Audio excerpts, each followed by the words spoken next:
Панелите на кои владеачката партија се обидува да ја загрее изборната публика даваат толку слаба топлинска енергија од која пријатно се чувствуваат само оние што се во салата, но се нефункционални, кога ќе се соочат дури и со мал студ, со температура која не е ниту под нулата.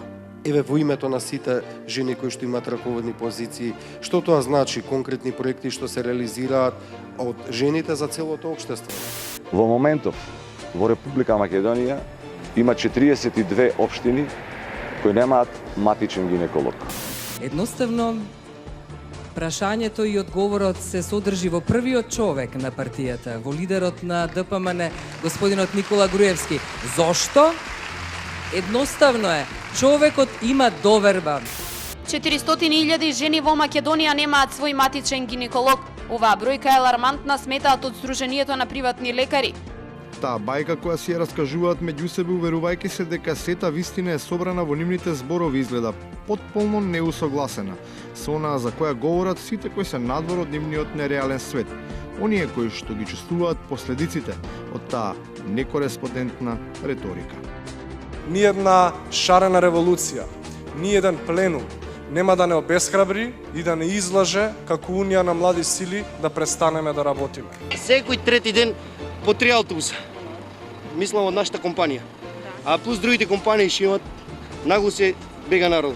Напротив, ќе ни даде само дополнителна сила да продолжиме и да застанеме позади човекот поради кој што го имаме се ова денес што го имаме како млади луѓе, а тоа е нашиот председател Никола Груевски. Само останаа стари луѓе, млади многу слабо. И ова дечињата, они се веќина се внучиња, што ги чуваме, ние гледаме ги тука, татковци, мајки по Италија, и тоа е. Ви благодарам председателе. Ви благодарам не само поради многуте проекти од кои што младите имаат бенефит, туку ви благодарам за довербата која што ни ја давате на нас како млади луѓе. 130.000 у Италија дека биле комплет македонци.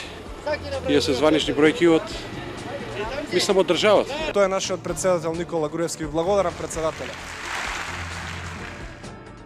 Се оди до таму што во глорификацијата на дострелите, дури и по старите модели, демек духовито, подсетувајќи на историски значајните мигови и за партијата, но и за државата. Глаголот сосема непригодно и прикривајќи ги своите, дури и слабостите на телото, им ги припишуваат на своите партнери.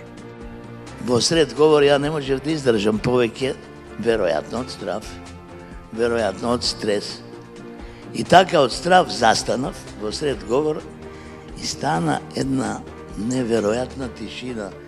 И во моментот на најгустата тишина, не знам дали овде Љупчо доаѓа до мене, доаѓа дискретно и века, брзо продолжи да говориш, нашиот коалиционен партнер се помоча. Иако ова може да се калкулира како придонес во развојот на индустријата за пелени, на што всушност се сведе целата таа манифестација, сепак тие што барем малку имаат чувство за веројдостојност, јасно ги поставуваат границите на пристојност во комуникацијата.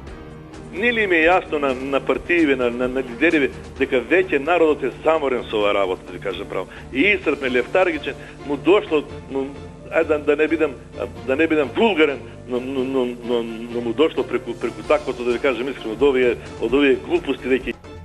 И на крајот. Како викаат американците, the last but not the least. Тиквата може да заврши кај свињето, не знам баш. Ако е добра мисла за јадење, ќе ја изедем, ќе ја изручам. Тоа е вообичаено така, ама не само со тиквите, туку и со крушите. Тие ги јадат убавите.